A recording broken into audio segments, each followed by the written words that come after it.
নমস্কার, শিপ্রা টিউটোরিয়াল চ্যানেলে সবাইকে তোমাদের স্বাগত জানাই।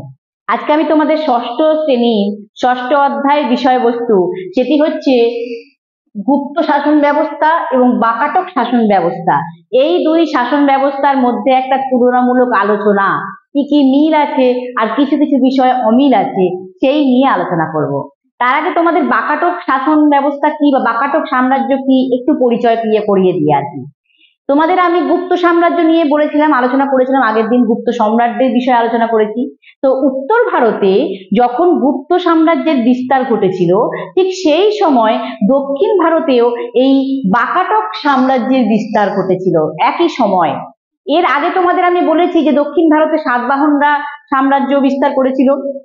তো সেই সাতবাহন বংশের যখন অবসান ঘটে বা সাতবাহনদের যখন পতন হয়, তারপরে কিন্তু বাকাটকদের সাম্রাজ্য বিস্তার হয়েছিল আর কি।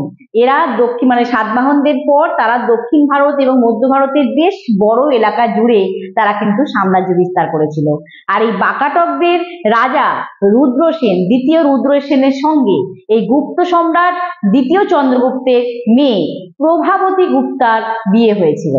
এবং তারপর যখন রাজা দ্বিতীয় রুদ্রসেন মারা যান, তারপর কিন্তু এই প্রভাবতী গুপ্তাই কিন্তু বাকাটক শাসন ব্যবস্থাকে এগিয়ে নিয়ে গিয়েছিলেন। সে কারণেই কিন্তু, যেহেতু উনি গুপ্ত সম্রাটদের মেয়ে ছিলেন, দ্বিতীয় চন্দ্রগুপ্তের মেয়ে ছিলেন, তাই গুপ্ত শাসন ব্যবস্থার অনেক কিছু বিষয় কিন্তু বাকাটক শাসন ব্যবস্থার মধ্যেও অন্তর্ভুক্ত করেছিলেন।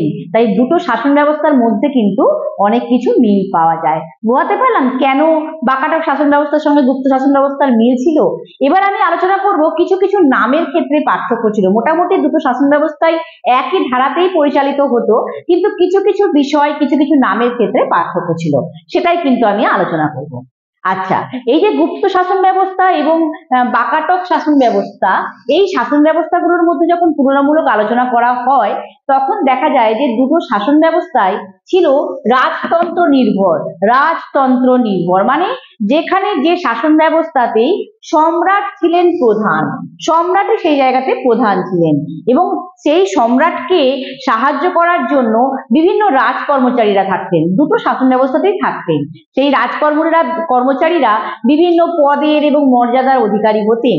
সেই রাজকর্মচারীদের মধ্যে উল্লেখযোগ্য হলো অমাত্য এবং সচিব। এই দুই রাজকর্মচারী এরা কিন্তু উল্লেখযোগ্য ছিল, মানে উভয় শাসন ব্যবস্থার ক্ষেত্রেই কিন্তু এই দুই রাজকর্মচারী উল্লেখযোগ্য ভূমিকা পালন করত। আর এই দুই শাসন ব্যবস্থার ক্ষেত্রে যে যে বিষয়গুলোর মধ্যে মিল আছে কিন্তু নামের ক্ষেত্রে পার্থক্য, সেগুলো এবার আলোচনা করব। উভয় শাসন ব্যবস্থাতেই কিন্তু সম্রাট বড় বড় সম্রাটের উপাধি নিতেন, কিন্তু পার্থক্য হচ্ছে গুপ্ত শাসন ব্যবস্থাতে রাজারা বড় বড় উপাধি নিতেন। গুপ্ত শাসন ব্যবস্থাতে রাজারা বড় বড় উপাধি নিতেন, যেমন মহারাজাধিরাজ।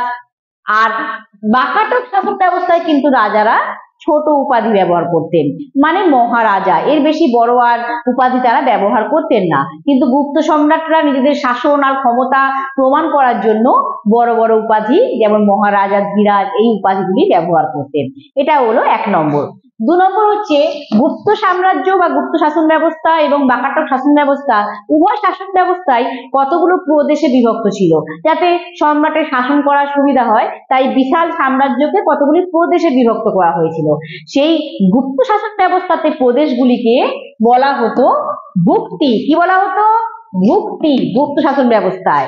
এবং এই ভুক্তির শাসনভার থাকতো রাজপুত্রদের হাতে। কাদের হাতে? রাজপুত্রদের হাতে। আর অন্যদিকে বাকাটক শাসন ব্যবস্থাতে যে প্রদেশগুলি ভাগ করা ছিল, সেগুলিকে বলা হতো রাজ্য। কি বলা হতো? রাজ্য। এবং এই রাজ্যের শাসনভার থাকতো কাদের হাতে?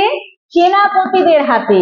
বুঝতে পারলাম? তাহলে একজনের ক্ষেত্রে ভুক্তি ছিল, প্রদেশগুলোকে ভুক্তি বলা হতো, আর বাকাটকে বলা হতো রাজ্য। আর প্রদেশে ভুক্তির দায়িত্ব থাকতো রাজপুত্রদের কাছে, আর বাকাটকে প্রদেশে যে রাজ্য বলা হতো, সেই রাজ্যগুলির দায়িত্বে থাকতো সেনাপতিদের কাছে। এটা হচ্ছে একই, শুধু নামের পার্থক্য। দুটো শাসন ব্যবস্থার মধ্যে কিন্তু মিল লক্ষ্য করা যায়। নাম্বার 2 এটা।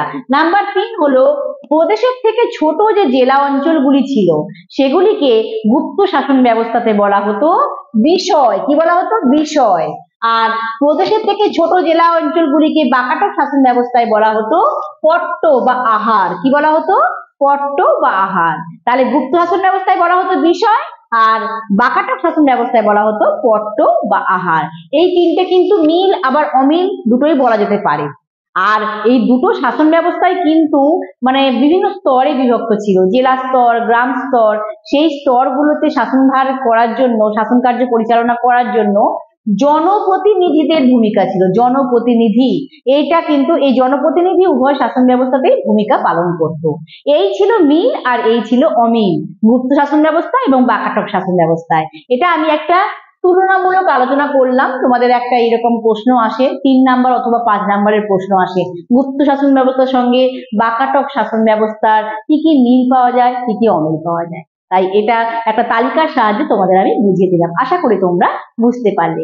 এইখানে আমি এই বিষয়ে আলোচনা শেষ করছি, এবং আলোচনা শেষে আমি বলতে চাই, যারা শিপ্রা টিউটোরিয়াল চ্যানেলটি এখনো সাবস্ক্রাইব করোনি তারা চ্যানেলটি সাবস্ক্রাইব করে নিও, এবং পাশে থাকা বেল আইকনটি অবশ্যই প্রেস করো, তাহলে নোটিফিকেশন পাবে। এইখানে আমি আমার আলোচনা শেষ করছি। নমস্কার।